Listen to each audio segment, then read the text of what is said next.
It's late afternoon and Chongwe market is buzzing with activity. Oblivious to the dangers of trading on the edge of a busy highway, traders and their customers seem only concerned with the exchange of goods and cash. Chongwe is predominantly an agricultural district, growing all kinds of produce, some of which could be found at this market. At first glance, Chongwe district is doing well in food production and its residents must be food secure. However, those acquainted with the history of this district have seen better days. If you look at Chongwe, for instance, many years ago, was a flourishing district. It was the second in terms of maize production in this country to Mukushi. But today, the story is different, and it's all attributed to continuous degradation of the environment. Development experts have noted the marked deterioration in the physical environment in Chongwe district. Soil fertility has been compromised due to soil erosion. Tree cover has largely disappeared because of the indiscriminate cutting of trees, and water systems have been negatively impacted.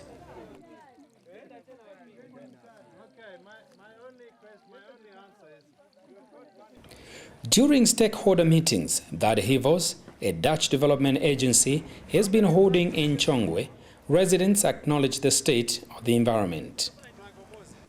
Anga kale kumbuyo uku nenzoesa kuuza ko olwatakala headman kuti mitengo ya mbali mwa chani sifunika kujuba mbali mwa mmana chifukwa tikajuba mitengo na manzi izakakhala ni story pakakapita ka ni 10 years tiuza bana kuti umutinarumeza monsomba chifukwa chakuti manje muri benso na manzi angoti ikaloka chabe apitirira chabe. The cutting of trees has been so bad and so rampant in one village, traditional leadership, in agreement with residents, has resolved to name and shame in public the culprits and subsequently fines them or takes them to court. If one is in need of help, he has to go according to the law. He has to go to the village headman.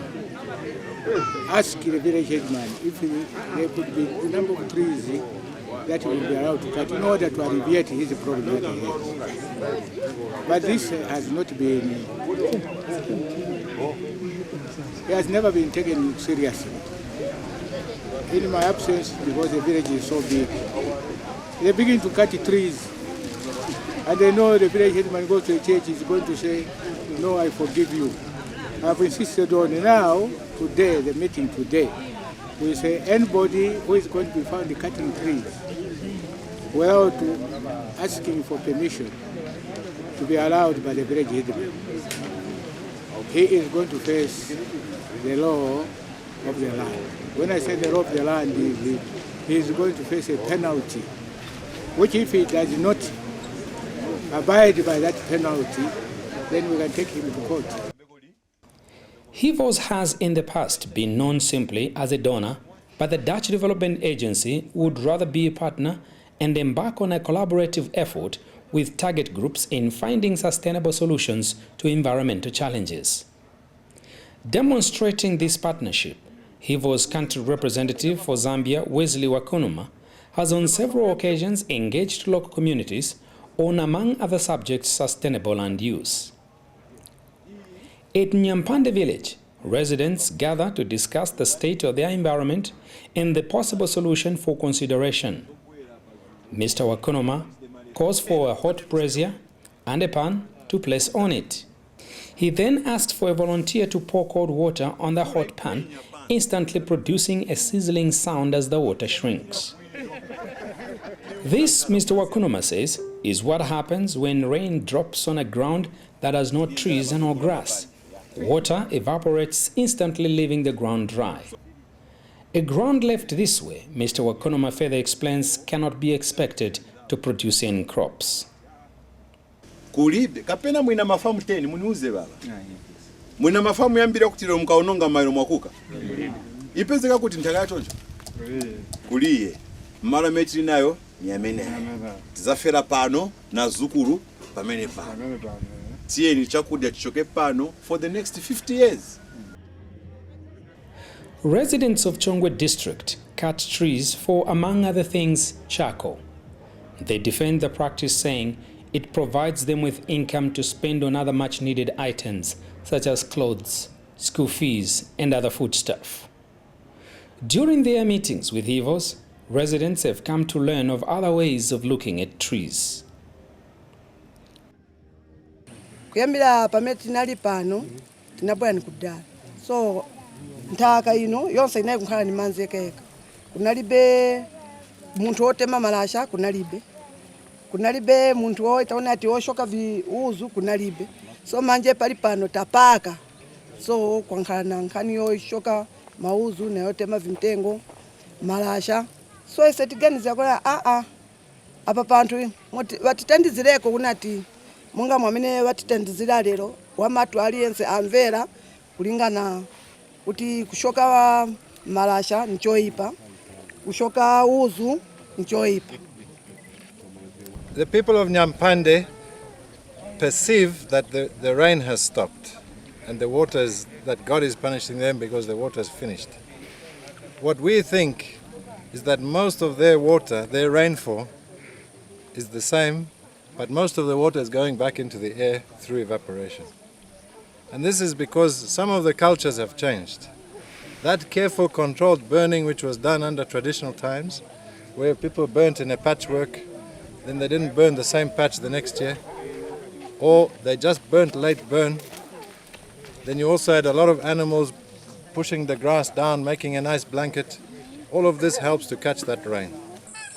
Mother Nature can threaten lives and destroy property if human beings fail to interact with it responsibly.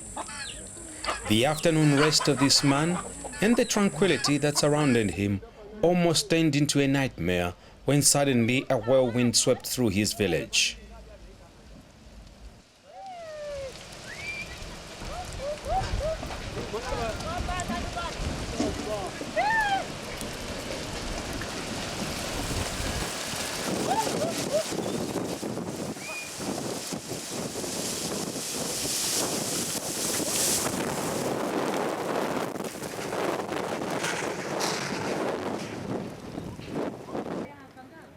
A few seconds later, some structures had lost rooftops, and women bundled together with the children, grateful that no one was hurt. Paja pani yambo bwira kapyanti kakamvulumvulu pane kambo bwira paja. Nambo ganza kuti apa manja apa pane kabwira. Kakafika mu mitengo kazankala konkasa. Nkasako. So kabwira kapita kulibe mitengo kabwira nkala napa. So nati nkangena mu nyumba apa. Kazaononga nyumba penango. So nezoka yangana chekuti kakabwira ku nizaendao. So kamba ka mitengo katandizira pa nyumba sikana chebwanje sikana ononge. The residents of this house, which now lies empty and desolate, almost lost their lives when a whirlwind that had picked up fire elsewhere touched the rooftop of their house, burning it instantly. Located by a busy highway, it now remains a grim reminder of the importance of trees and how deadly their indiscriminate cutting can turn out to be. Development experts working in Chongwe district conclude that the environment is in distress, its productive potential is compromised, and that it requires certain initiatives to restore its natural integrity. We have a landscape that needs a lot of effort from the people around here to really restore in terms of improving food security and increasing access to sustainable diets. Working with development partners, Hivos packaged responses that first needed to address the underlying problem of poverty. The majority of Zambians, about 60% according to official statistics, are classified as poor. In rural areas such as Chongwe, poverty levels could be as high as 80%. To address this challenge, residents here must learn how to manage their environment, the importance of trees, how to harness water, keeping the soil fertile, what crops they need to grow, the nutritional content of indigenous foods, how to market their produce, and where they could access finance, among other things. Those that have been taught some of these lessons have begun to put them in practice. One of the lessons include access to finance. In this regard, Hivos has provided funding to the Microfinance Trust, a grant-aided institution that lends to the vulnerable. And our role is to empower the financially excluded men and women, and just to make them become economically active. And mostly we deal with the vulnerable people in communities and in rural parts of the district. So those are the people we target, those who are financially excluded. They can't go to commercial banks, then we go to such people. Beneficiaries include those involved in dairy and vegetable farming. They all can testify to the positive impact the financial intervention has made in their lives. Previously, I used to depend on my pension as I was a government worker. But right now, I'm assured of something coming in every day, even though it's very little, but it's sustaining me, and I'm able to pay back the loan through that. There is a big change in my life anyway. Dairy farmers are expected to increase their income following the establishment of a center to collect and process milk in their area. A local businessman saw an opportunity in the absence of a milk processing facility in the midst of a dairy farming community. Looking at what is happening here, there's just milk, people just depend on eating milk. So we just decided that let also the farmers benefit from their milk, so that at least they can do something else. When they sell milk, they get money at the end of the day, they make some profit, and they can buy maybe seeds, they can buy maize and other things, other farm stuffs. At the moment, beef farmers produce a lot of milk. That milk just goes to waste. The market is not there, and if anything is sold, it's very little. Most of it goes sour, and when it goes sour, maybe just to throw it away. Now, with the coming of this MCC, it will be a very, very big help to the farmers. They will have somewhere where they are sure of selling their milk, and at the end of the day, they will have something in their pocket. For vegetable farmers, they now can invest in solar-powered irrigation and reduce on distances they previously had to make to find water.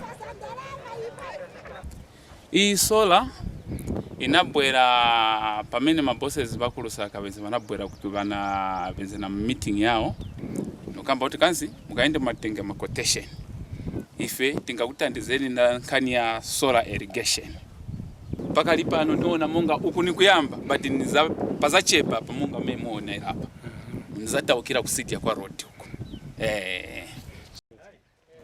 Apart from income to be generated from milking animals, farmers have been taught that their fields may not need chemical fertilizers any longer. Every morning, you enter in the crow. That's why you can see it nearing the crow. You enter in the crow, all the droppings, as they are still fresh, you put them here, then you cover them. When putting them here, they will be greenish in color. But as days go by, they will turn into white. They burn themselves. The reason why we cover is to avoid the sun from stealing the energy from it. So when you see it this way, it is ready for use. One of the partners Hivos is working with is Kasisi Agricultural Training Institute. Here, cattle are not only for the production of milk, but for the generation of power from cow dung as well. One of the technologies that we are promoting is the use of biogas. So we're supporting farmers with the construction of biogas digesters. And this really speaks to sustainable energy. If a farmer has livestock, especially with the dairy farmers that we're dealing with, they can then make use of the manure that their animals produce and gain a lot of value from it. The Chongwe Green Society project also addresses sustainable diets under which indigenous foods are identified and what their food values are. Under Food Labs discussion meetings that Hivos has been holding, it has emerged that there are indigenous foods that have disappeared while there is a marked increase in consuming foreign foods. This pattern has proved unsustainable as the majority of the residents lack a regular income to afford them. During one meeting, residents brought the foods indigenous to the area. One of the residents came forward to unpack the nutritional contents of each and every one of the food items that had been brought. It became clear that the area had enough nutritionally rich indigenous foods that were within the reach of even the poorest individual.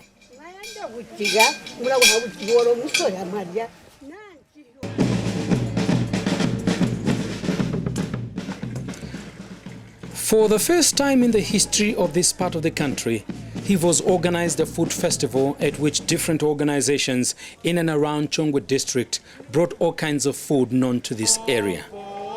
Held under a tent, the function brought together scores of participants, spectators and high-ranking government officials and representatives of the royal establishment. We've been doing what we call a food lab, which is a platform that brings everyone on board and breaks the silos of people speaking about food based on sectors, because food cuts across everyone's sector. The invited guests that included the district commissioner, the highest ranking government official in Chongwe district, and the princess of the royal establishment, along with the Hivos country representative, toured the stands and sampled the foods on display.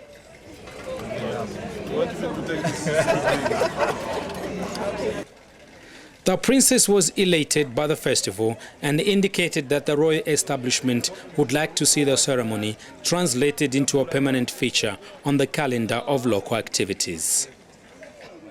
Why don't we have repetitions of this every month so that it's not a one-off? We forget, we go today, oh, how beautiful it was yesterday. But to remember, because this has to be ingrained in our children. But a one-off cannot ingrain that. A reputation will ingrain that. The Hivos official from the Netherlands who attended the event added his voice to an event that evidently had drawn the attention of all and sundry. Well, this is like at the heart of our program, because what we want to encourage is more diversified production, and people also have more diversified food on their plate. So this is really what brings people together, because the farmers come and bring their products, and the people buy, who consume the products, who cook the products. So you see the cooking and the producing very much connected. So this is really the heart of our program. Also, what we want to have is a system change. So if you do this in isolation, only NGOs and only the radio, it doesn't get so far. But if you combine it with the Farmers Association, with the traditional authorities, with the district government, with Minister of Health, then and the radio, it gets a much broader scope, and I hope you can really go for a system change. When the residents' knowledge of what constitutes a balanced diet was tested, it emerged that their understanding was shaky, a situation that unnecessarily accounts for malnutrition in stunting cases that officially are said to be around 40% and 45% respectively.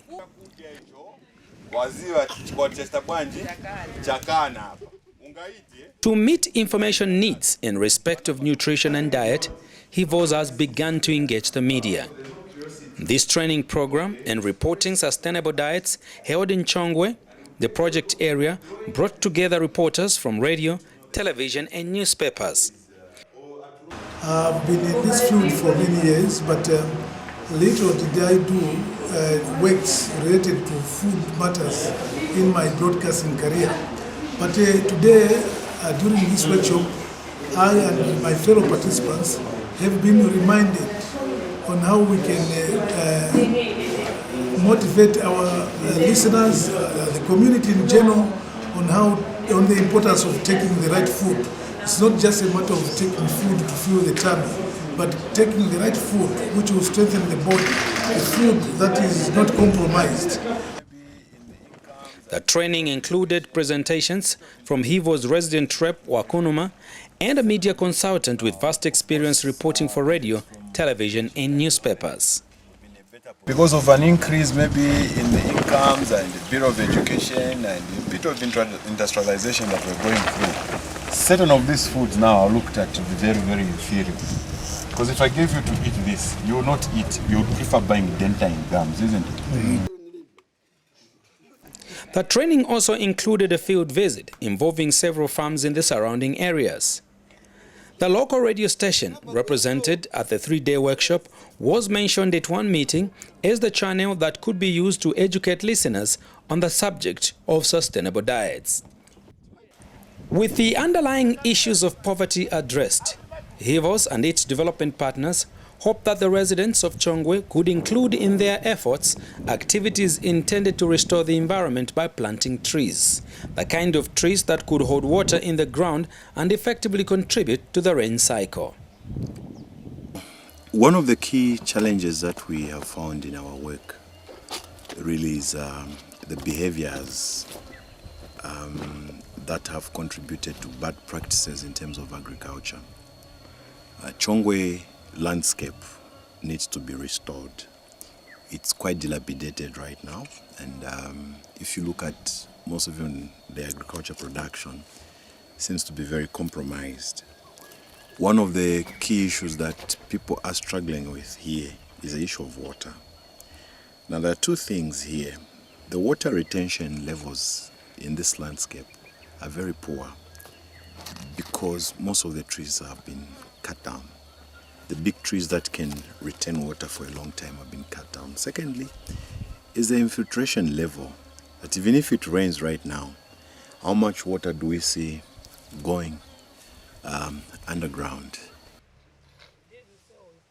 Kasisi Agricultural Training Center, a partner with Hivos, is already leading by example. Under the Green Society project, we look at dairy, okay, which is the production of raw milk.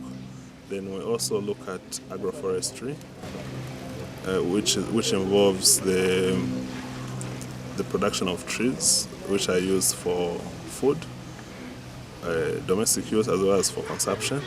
In places where deforestation has been very high, would encourage farmers to grow this type of trees that have also an immediate value for the households in terms of their nutrition, but that they can also raise an income from these by growing nurseries and be able to sell to other people.